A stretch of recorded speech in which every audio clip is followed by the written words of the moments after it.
Me conte aí da sua infância. O bacana, assim, como você falou da parte da influência digital, a minha história na internet, muita gente fala sobre a superação que eu tive, porque muitos conhecem só um lado. Muita gente me conhece como um garçom de luxo, porque eu fui garçom durante um tempo na minha vida.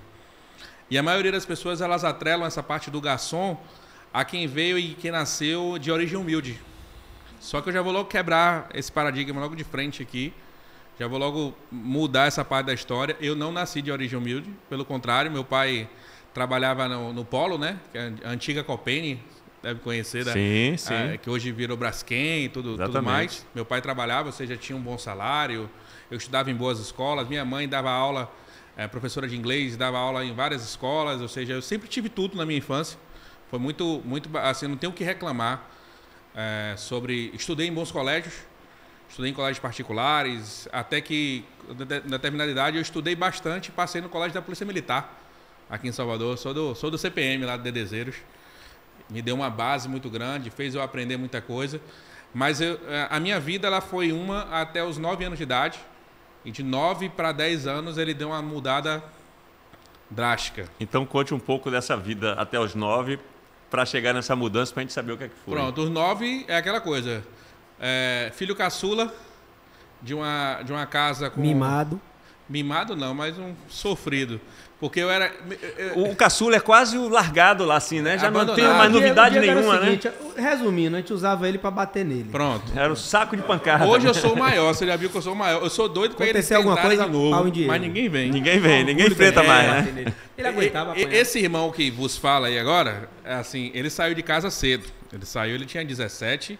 Então ele ele é o irmão querido da família, aquela coisa que todo mundo ama. Obrigado, senhor. E aí quando ele chegava em casa era uma festa, mas em casa mesmo ficava mais eu, meu outro irmão, o Júnior, e a Tatiane. A Adriana, ele ia lá passar as férias, né? Que ele como músico, tentou na vida, e estava naquela época da pauleira da rua, então ele vinha de vez em quando. E, cara, tem uma coisa impressionante. Meu irmão falou aí agora que eu era saco de pancada. Meus outros 2 irmãos treinavam karatê. Inclusive 24 horas. Aí eles treinavam em casa, né? Saía da academia, continuava ensaiando. Tatiane falava, Juninho, peraí. Era assim, velho. Briga o tempo todo. E aí meu pai chegava à noite, aquele ônibus que saía de manhã 5 e pouca da manhã, né? Bem e aí ele chegava tipo 7 horas da noite. E aí meu pai já vinha na rua tirando o cinto dele para dar uma surra nos 3. Sabe? Ele brigava, era eles, mas eu também apanhava no meio da parada. Natural. Porque tinha que bater. Olha o menino bonitão que deu aí, ó. Aprendeu. Na dúvida, batia nos 3, né? Isso, eu não consigo bater nem nas minhas filhas hoje. Acho que acaba aproveitando o que é melhor de cada um dos nossos pais, né? É o certo a ser feito.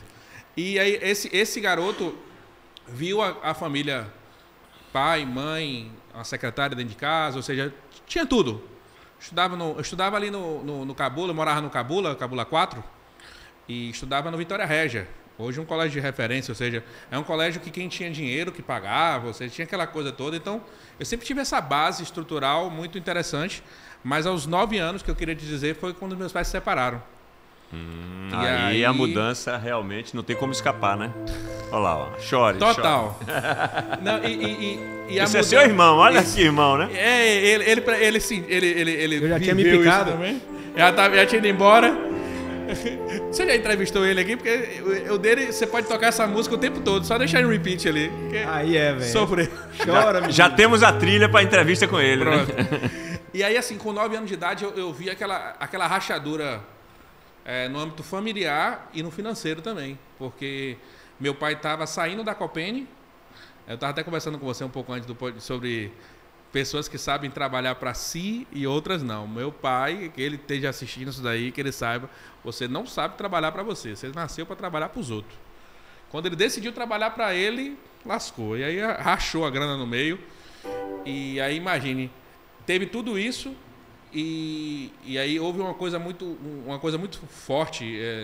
Isso eu tive que superar com muito trabalho na minha mente, porque geralmente na separação a gente fica com a mãe, quando a gente tem essa preferência, mas geralmente o pai sai da residência e você fica na casa, né? E o nosso foi ao contrário. Minha mãe saiu de casa e meu pai ficou na casa. Ela saiu porque ela quis ou... Não. Isso... Teve que sair. Olha lá, foi... Adriano já pontuou ali. Pancada, isso. A gente morava numa casa de 6 quartos, casarão, e fomos morar dentro de um apartamento, tinham 2 quartos, meu quarto passou a ser a sala. Ou seja, lembra da estrutura que eu tinha, como eu vivia, e de repente eu estava dormindo na sala de casa, e meu sonho era ter um quarto. Meu primeiro sonho foi ter um quarto, e muita gente não sabia disso. Não ter Adriano ali do seu lado ali o tempo inteiro. Adriano já estava morando fora. Nessa época, então... ele já incomodava menos. Aí assim, ó. E os outros irmãos moravam com a gente. Meu irmão, inicialmente, o Maurício, que é o mesmo nome do meu pai, ficou na casa. E saiu eu e minha irmã. E aí um quarto ficou para minha mãe e outro para minha irmã, mais velha, né? E eu com a sala. E bacana que meu irmão não aguentou 2 semanas lá com meu pai e veio morar com minha mãe. Ou seja, todo mundo foi para um micro apartamento, ainda ali no Cabula, ainda, tipo, Cabula 1 ali, foi morar ali.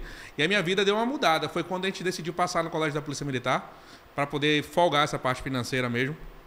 Porque minha mãe começou nós 3 com as forças dela. Guerreira, meu pai falhou muito nesse aspecto, assim, porque eu sou um cara, eu sou pai hoje, eu sou casado, eu sou apaixonado pela minha família, e eu fico vendo, se um dia tiver que acontecer isso, eu sei o caminho de não seguir. Meu pai errou muito na separação da gente, porque minha mãe, com salário de professora, por mais que ela recebesse bem, ela recebia bem para dividir despesa dentro de uma casa, e não para assumir 3 filhos, uma outra casa, de uma hora para outra, sendo que ela foi obrigada a sair de casa por um erro dele. Ainda tem isso, que isso fique marcado aí, uma falha do meu pai, e aí minha mãe saiu de casa. Hein? Mas isso foi... E você já percebia isso na época, com 9 anos de idade? Sim, porque houve as primeiras brigas que aconteceram, eu presenciei, né? Tipo, até a briga da separação, dessa separação de corpos mesmo, que eu lembro do meu pai pegar minha mãe. Eu lembro de literalmente colocar minha mãe para fora de casa, assim, sabe? Literalmente. E eu presenciei isso eu não esqueço. Porém, trabalhei isso. Hoje eu sou bem resolvido em relação ao meu pai, em relação a isso. Sou aquele cara que está prendendo isso na memória, porque eu acho que ia fazer mais mal a mim, né? Minha mãe é super resolvida com isso hoje. Minha mãe é aposentada, tem um carrinho dela, tem a casinha dela, tem a vida dela ajeitada, a gente ajuda no que pode. Adriano é um cara que está sempre colado com minha mãe, dando força. O aniversário da Véia tá chegando aí agora. Todo mundo lá. Estamos lá no dia sábado. 17, Dona Lúcia, beijo. Beijo, mamãe. E assim, o que acontece com isso? Até essa parte de ter essa mudança de vida, é aquela coisa. Eu sou um cara de olhar sonhos e achar que a gente tem que realizar. E meu primeiro sonho, que marcado, foi ter um quarto. Muita gente tem vários sonhos. Eu falei assim, eu queria ter... Porque quando você dorme na sala, quando todo mundo acorda, você tem que acordar, né? Acabou a paz, né? Amanheceu o dia, acabou. Ele não deixou de ser o guri que apanhava. Então ele tava na sala, a gente passava, bronca nele. E aí, Diego? Pá, já foi. Pra não perder o hábito, né? Ou seja, era melhor eu dormir cedo, porque eu ia acordar na hora que eles acordassem. Tipo, a televisão era na sala, sofá, colchão no chão, televisão. Então eles sentavam no sofá e o pé era em cima de mim. Eu virava um tapete. Evoluiu. A gente vai sair daqui, o pau vai quebrar, você sabe? Eu tô sentindo aí que... Eu tô sentindo que dos 9 pra frente mudou, e de hoje pra frente tudo será diferente. E ele tá dentro de um octógono ali, né? Dentro de uma jaula. É verdade, eu não tinha pensado nisso ainda não. A gente pode, né? Não usamos esse cenário ainda pra isso, quem sabe é hoje, né? Deus me livre. Todas as minhas brigas com meus irmãos, hoje não tem a briga que chega até o... a gente não consegue chegar. Mas não sobrou mais espaço para briga. Brigaram tudo que tinha que brigar nessa vida, né? Não, e a briga de antigamente, nessa época que eu tava falando, eram umas brigas por besteira. Você tem irmãos, né, Jaco? Tenho 2 irmãos. Mas não era igual lá em casa, não. Ninguém era igual. Não, lá em casa é o seguinte, aí tinha um sofá de 10 lugares, mas aquele lugar era de todo mundo. Sentou no meu lugar. Roubou meu lugar. Nego, se você andar 50 centímetros pro lado, tem um lugar aqui do lado. Mas é aquele que todo mundo quer, né? Daquele lugar. E outra coisa, no outro dia, aquele lugar não era mais aquele, era o outro. Puta merda. E quando ninguém estava assistindo televisão, mas de repente, o controle da televisão, quando você quer pegar para assistir uma determinada coisa, mas aquela outra pessoa também queria. A irmã queria, não. Mas e detalhe, enquanto não existia controle remoto, o Diego era o controle remoto. Vai lá, canal pro 5, ele levantava 5. Se não levantasse, a velha bronca rolava. Até que chegou o videogame, né? O videogame foi Ou seja, Diego é um prato cheio para psicólogo, né? Hoje eu sou coach. Rapaz, esse menino tinha que dar certo, velho. Não tem jeito, não. Hoje eu sou coach, sou practitioner em PNL. E muitas vezes eu fiz tudo isso, eu acho que para me tratar primeiro, para não pirar a cabeça. Mas não, hoje eu sou bem trabalhado com isso. Eu não gosto que aconteça isso com os outros. Então eu acabo vendo isso com muita facilidade quando estão fazendo mal a alguém e costumo me meter nisso daí. Tanto até na própria internet. Eu sou muito de opinar, sou muito de dar minhas opiniões, minhas coisas, que eu não gosto dessas chacotas digitais, essas coisas digitais, que eu acho que deve ser um pouco desse resquício do que ficou para trás, aí, dessas pancadas que eu tomei lá atrás, eu acabo trazendo para hoje. Mas a gente tem que ter até cuidado hoje, até para a gente defender pessoas, a gente tem que ter cuidado na internet, que é tão amplo, né? É um campo tão forte. Então, esse foi eu, até os 9, né? Até os 9. Até os 9. Depois foi o quê? Minha mãe, eu vi meu irmão saindo de casa, o outro, sem ser o Adriano. Aí quando saiu de casa, eu tive o meu quarto. Saiu o quê? Para estudar, para trás? Ele saiu... Não, aí é. Ó, minha família é drama também? A fase que Juninho pintou o quarto de preto. Ele tá ouvindo a gente aí. Ele tá ouvindo? Não, meu irmão... Um belo dia a gente saiu de casa, quando voltou o quarto tava todo preto. Todo preto. Ele era o guri do quarto preto, foda-se. Não, ele pintou a porta de preto. E aquela fase de... A primeira vez que o cara escuta Guns... Eu vou botar mais leve, Legião, que ele escutava, e Engenheiros. Mas ele foi escutar junto com o Raul, com a fase punk de Raul. Isso com que idade ele? Ele com 16. Foi 16 porque... Daquele jeito, nego. E depois disso ele fez Essa é a idade. Ele pintou a porta de preto e fez uma cagada. E depois ele fez uma cagada maior. Ele pintou tudo de preto. Não, depois ele se casou. Só que com essa idade. Aí teve que pedir... Na época, a maioridade era 21 anos ainda. E ele teve que pedir emancipação para casar com uma pessoa que ele ficou... evoluindo nessa história que tem muito Ele ficou 3 meses casado só. E o quarto preto. A língua tava tocando aqui. Com a camisa do Guns, a camisa do Guns. Deu merda esse menino. E foi nessa hora, quando ele casou, ele saiu de casa. Aí eu assumi o quarto. Vitória. Mas ele separou. Ele voltou. Ele voltou? A alegria de Diego dura pouco. O seu sonho de que ele continuasse não era nem por ele e a mulher dele, era seu quarto. Então seu quarto sozinho durou pouco. Durou, aí depois ele casou de novo. Porque assim, o pessoal lá de casa gosta de casar.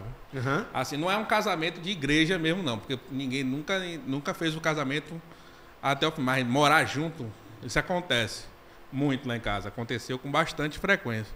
Eu moro junto até hoje. Mas teve o casamento... Não. É porque não precisa, né? Não teve, não precisou, não.